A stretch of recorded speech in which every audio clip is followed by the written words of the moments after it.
Mesdames, messieurs et toute autre personne, je vous souhaite la bienvenue sur cette vidéo et sur cette chaîne où aujourd'hui nous allons nous focaliser sur le film Avatar Fire and Ash qui, je vous le rappelle, sort normalement, si je ne dis pas de bêtises, en décembre 2025, donc dans un petit peu plus d'un an. D'accord? Sachez que le premier film est sorti en 2009, le deuxième en fin 2022, donc La Voix de l'eau. On ne connaît pas encore le titre du quatrième film ni du cinquième, mais il y en a un, je crois, prévu pour 2028 ou 2029, mais je crois que c'est 2029, et un pour 2031 ou 32, mais je crois que c'est 31. J'espère que James Cameron sera toujours là pour réaliser ces films, parce que bon, d'ici à ce que le cinquième film sorte, c'est dans 7 ans. Donc bref, en tout cas aujourd'hui, nous allons nous focaliser sur toutes les annonces que nous avons eues lors de la D23 brésilienne qui a eu lieu donc ce week-end. Pour ceux qui ne le savent pas, c'est là où on a eu justement le trailer des Thunderbolts et le trailer de Captain America Brave New World. On a eu aussi des informations notamment du côté de Pixar avec un concept art sur Toy Story. On y reviendra bien sûr dans d'autres vidéos, peut-être même juste un short. Mais en tout cas, aujourd'hui, on va parler tout simplement de ce que nous savons sur Avatar et ce qui a été annoncé. Déjà, oui, le titre c'est Fire and Ash, donc on sait qu'on partira sur, on explorera un petit peu plus Pandora du côté d'un nouvel élément qui pourrait être donc le feu, d'où le Fire. D'ailleurs, le logo est en rouge avec donc des flammes. Et on y voit James Cameron. Alors, on est sur le Twitter de Discussing Film qui a répertorié donc les différentes actualités en lien avec Avatar et ce qui avait été dit. Et James Cameron, à propos des retrouvailles avec le casting d'Avatar Fire and Ash, nous sommes une famille, ou comme une famille. Nous en sommes au troisième film. Il ne s'agit plus de créer les personnages, il s'agit de les réunir, tout le monde, enfin de réunir tout le monde, pardon, et de voir où les personnages vont. Sachez qu'on a aussi des concept art qui sont magnifiques et j'ai hâte de voir ce film-là. James Cameron décrit le peuple des cendres, donc le peuple un petit peu plus en lien supposément avec un possible volcan ou en tout cas avec le feu, comme un reflet du pire côté des Na'vi. Nous ressentons beaucoup de colère et de rage dans le monde dans lequel nous vivons en ce moment. Donc, est-ce que ce ne serait pas un reflet de la société actuelle? C'est fort possible. Quoi qu'il en soit, on a même un visuel. Alors, je vais essayer de bien le faire pour que vous puissiez voir un concept art qui avait déjà été diffusé sur les différents petits réseaux sociaux et même surtout lors d'autres conférences. On voit qu'il y a plusieurs mèches, on voit que oui, on est sur des braises, des flammes, on voit qu'il y a une manière différente de s'habiller. On avait déjà découvert d'ailleurs un nouveau peuple, puisqu'on avait découvert le peuple de l'eau, justement. Je ne me souviens plus du nom de la tribu, mais c'était notamment avec les Na'vi qui avaient la peau un petit peu plus bleue/verte. Là, je crois qu'on aura peut-être une couleur un peu plus foncée par rapport au fait qu'il y ait une supposée exposition au soleil. On verra si c'est véritablement le cas, mais en tout cas, vu les premiers concepts, j'ai l'impression qu'on pourrait partir là-dessus.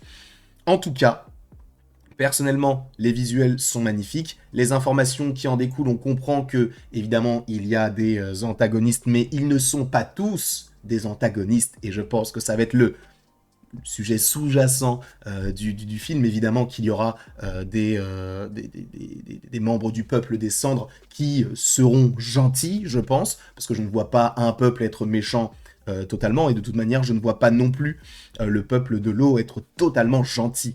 Voilà, parce que ça semble trop idyllique. Par ailleurs, bon, on avait encore le logo ici. Ce qui est intéressant, c'est que comme je vous l'ai dit, on a aussi des concept art que vous allez mieux voir sous cet angle-là. Alors, ce qui est intéressant, c'est que on va nous décrire justement un nouveau peuple, donc le peuple supposément de l'air. Je ne vois... Alors, peut-être que c'est en lien avec le peuple de l'eau, mais c'est vrai que on va surtout explorer le côté aérien, là où, du côté de la voie de l'eau, on avait exploré toute la faune et la flore aquatique. Là, on voit qu'il y a des sortes de dirigeables, même si c'est vrai que dans le premier film, on était un petit peu plus tourné aussi du côté de, on se connecte avec les créatures, on arrive à voler, etc. Là, je pense qu'on va explorer d'autant plus ce genre de choses. peut-être même aller encore plus en hauteur, notamment par rapport à des moyens qui sont déployés, une technologie d'une certaine manière qu'on ne connaît pas, et donc de partir extrêmement loin dans le ciel et de voir jusqu'où est-ce qu'on pourrait aller. Donc il y a ce premier concept art là. On a également ceci, donc où on voit, alors je ne sais pas si c'est un t-shirt ou si c'est de la peau, mais on a l'impression qu'ils sont bel et bien, alors rouges ou pas. Alors c'est vrai qu'on a aussi des touches de gris, on voit que le personnage ici qui se présente comme étant peut-être le ou la chef de cette tribu, eh bien, semble avoir la peau bleue. Je pense qu'ils auront peut-être un petit peu plus la peau grise. Mais on verra, parce que là, j'ai l'impression que c'est surtout du gris. Ils ont... alors, je ne sais pas si c'est de la peinture ou si c'est aussi, justement, la peau qui est utilisée pour ces navis-là. Mais en tout cas, oui, normalement, ils devraient être un petit peu plus sombres visuellement. On voit donc qu'il y a pas mal de côtés rouges, on voit qu'il y a du feu ici, on voit qu'il y a des créatures, alors qui visuellement peuvent nous faire penser aux créatures qu'on avait notamment dans le premier film, mais par rapport aux ailes, je n'ai pas forcément l'impression, peut-être qu'on est sur, on va dire, une autre espèce ailée, parce que je ne pense pas que sur Pandora, on n'ait qu'un seul grand oiseau. Non, on en a plusieurs différents. Et chacun a sa culture, chacun a sa religion, etc. Même si on est connecté à Eywa, là, ça va un petit peu plus loin que cela, je pense. Évidemment, il y a un côté un peu horrifique. On a des, comme pas des cornes, mais des pointes un petit peu de part et d'autre au niveau de la tente. On voit qu'il y a une sorte de sculpture, où on voit une sorte de tête un peu démoniaque. Donc oui, je pense qu'on va être dans un camp qui reflètera un peu le côté antagoniste. Et ce qui est intéressant, c'est que là, on va avoir un personnage qui va se faire récupérer. Alors, je pense qu'il est possible que ce soit donc l'antagoniste du premier film qui est revenu dans le deuxième film, qui justement a eu un enfant, tout ça.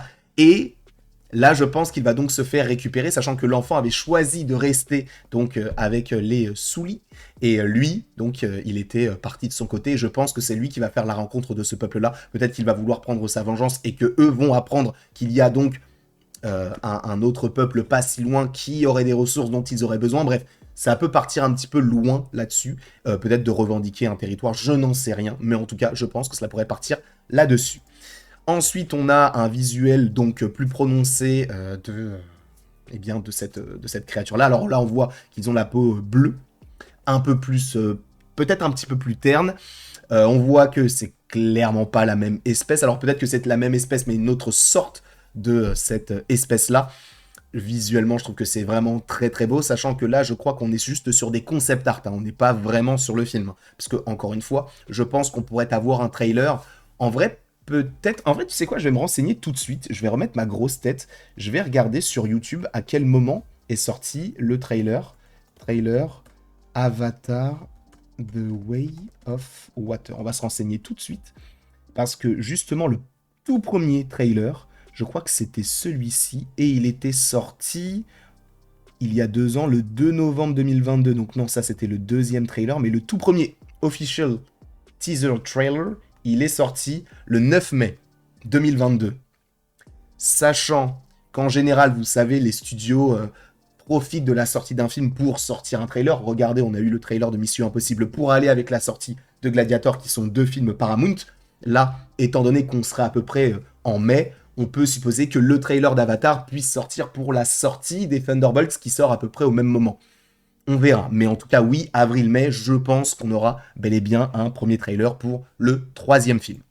Et on a un autre visuel où là, on va découvrir possiblement encore plus de créatures qu'on avait déjà vues dans le 2e film. Et là, on voit même une sorte... Alors, non, j'allais dire, on dirait une sorte de cheval, mais en fait, non, c'est juste une de ces créatures-là qui remonte ou qui semble faire une sorte de roue. Donc là, je pense que c'est possiblement le concept de comment se déroule la vie depuis le 2e film. Voilà, tout va bien, on explore un petit peu les profondeurs, etc. On arrive à vivre tous ensemble, mais il va y avoir évidemment cette menace antagoniste qui va poser pas mal de problèmes.